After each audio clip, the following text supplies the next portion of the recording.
Avowals of Selfhood, Review of Egoism, by David S. D'Amato, posted on c4ss.org on April 9th, 2014. All mispronunciations of names should be entirely blamed upon me. Thanks. As a radical insurrectionary affirmation of self, egoism is a direct and hostile challenge to politics, society, civilization, and economics.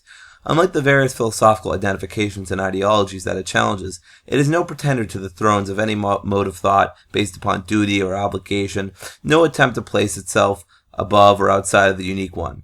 We may say, then, that egoism contemplates only an end to self-alienation. Yet even then we say too much. Egoism is not a volitional unit capable of wanting anything at all. As Apio Ludd writes in An Egoist Method, quote, since flesh and blood individuals are, quote, the center of egoism, it can't very well be a philosophy, end quote. Egoist thought is rather a collection of several ways of finding, apprehending, and thinking about conscious autonomy, self-discovery, and self-creation. With egoism, Art and Press offers a compendium of such ventures into the questions and possibilities of a creative, fulfilling life unfastened from alienating constraints. Spanning thinkers from James L. Walker to Apio Ludd, Egoism offers a compact but robust primer on the distinctive approach birthed by Max Stirner. Showcasing the diversity of egoist thought and the changes in emphasis that occurred in the century or so that it spans, the volume begins with entries on its subject from the Anarchist Encyclopedia. In the first such entry, Lewastow quotes the Individualist Anarchist and Stirner biography John Henry Mackay, who writes, quote, to deny egoism is to deny life. There are no altruists. The word altruism is a synonym of egoism, and not its antonym. Egoism thus represents an escape from hypocritical moral posturing and pretensions to something apart from higher than the arbitrary hungers of the unique, which need no independent justification. The anonymously authored introduction to the collection presents its objective, to tell, quote, the story of egoism, a mostly neglected tendency in anarchist thought. That the contemporary anarchist movement has neglected egoism is regrettable truth. Indeed, at times, tensions between egoist anarchism and its more traditionally leftist main currents have escalated into open hostility. Egoists are repelled by utopian aspirations, quote, to compose a single better world for everyone, motivated instead by, quote, stories about winning, defined in individual terms by those who live life fully, end quote. The writers featured in this compilation had no use for one-size-fits-all definitions of freedom, for moral crusades that demand the surrender of the individual will. It is hardly an accident, then, that the several writers in the egoist tradition identify what it is they champion as, quote, anarchist individualism, where anarchist is said as the premodifier of individualism. As in Renzo Navoratores' Anarchist Individualism and the Social Revolution, it is individualism that is central, the, quote, creative force, immortal youth, exalting beauty, redemptive and fruitful war, on the belief that life is a duty, a calling, a mission, end quote. For the egoist, individualism must precede anarchism, for the affirmation of self is the source of the denial of all authority. Individualism being the more general thing, anarchism has specific implication.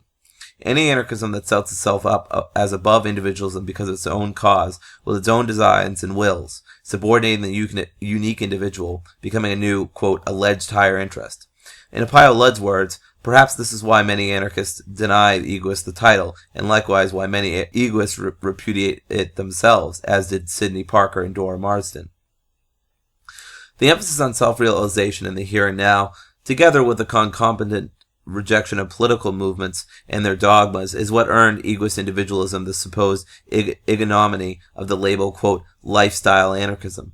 Egoists themselves, though, are not necessarily unhappy with the epithet of lifestyleism.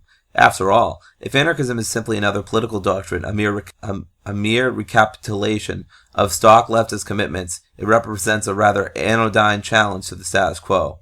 As a young anarchist, never did workers' leftist anarchism seem less attractive, more like an orthodox religious sect, than in the hands of Murray Bookchin, who lamented the paucity of social action in revolutionary politics and anarchism in his Social Anarchism or Lifestyle Anarchism, an unbridgeable chasm, pitting preoccupations with the ego and its uniqueness against, quote, the socialistic character of the libertarian tradition.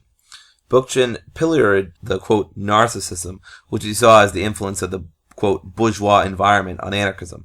It is precisely these easy, imperious dismissals of individualistic inclinations within anarchist thought which reveals the, quote, principle of worship, mental slavery, and superstition, end quote, that James L. Walker attacked in the philosophy of egoism. Anarchists like Bookchin are positively scandalized that certain of us may want to live for ourselves and our own satisfaction rather than some abstract ideal cast into a totem to be yielded to and praised. No gods and no masters is well and good, right up until some movement leader yanks your anarchist card for notions deemed excessively bourgeois or insufficiently socialistic. But the vividly impetent writers found in Egoism were not inclined to be bothered by the lack of inclusion in any group, their solitude being, as Marlisa Fiorona writes in Freedom and Solitude, the beloved realization of their free thought. It is not that egoists deny the social character of human life, that we desire to be hermits in a dark atomistic exile from others. From the pages of Egoism stream forth affirmations of love and communication, genuinely aware relationships against the alienations and repressions of power. Quote, the project of participation, Raoul Vanim writes, quote, is born of the passion for playing, whenever group activity facilitates the self-realization of each individual. And as John Beverly Robinson's contribution to this collection observes, quote, egoism in its modern interpretation is an antithesis, not of altruism, but of idealism. It contemplates no necessary abandonment of the love of others, but simply places the individual, quote, above all institutions and all formulas. Products of the human mind that are mistaken for realities, reified and allowed to rule. Walker, too, admits, quote, that some constructive use for the term altruistic is not of necessity excluded from egoistic philosophy. Love for others, he argues, is, quote, is one form of egoistic rejoicing, or as Crescentia de Cefario and Catherine de Forey put it just over a century later, relationships are stronger when their component parts, the distinctive individuals involved, are independently strong. We continue and cultivate relationships, Cefario and de Forey argue, as they continue to be relevant to our lives, a conscious, self-motivated way of appreciating social relations, akin to Stirner's Union of Egoists. Egoism offers a serviceable introduction to the egoist tradition and a worthy companion to Stirner's masterwork, The Ego in His Own, showing egoism to be not a static monolith, but a dynamic assault on the various forms of philosophical orthodoxy. Whether contemporary movement anarchism will suffer such an irreverent posture towards its golden calves remain to be seen. In any event, one hopes that collections like Egoism, audacious and absorbing in their assertions of self-love, will excite renewed interest in egoism and in Max Stirner's work. Egoism, by Various, published by Arden Press. You can buy it online for around $8 and find it on littleblackcart.com/ardenpress. You've been listening to Avowals of Selfhood, Review of Egoism, by David S. D'Amato, posted on c4ss.org on April 9th, 2014, and read by Nick Ford. You've been listening to Feed 44, a project of C4SS, otherwise known as the Center for a Stateless Society. Learn more at c4ss.org.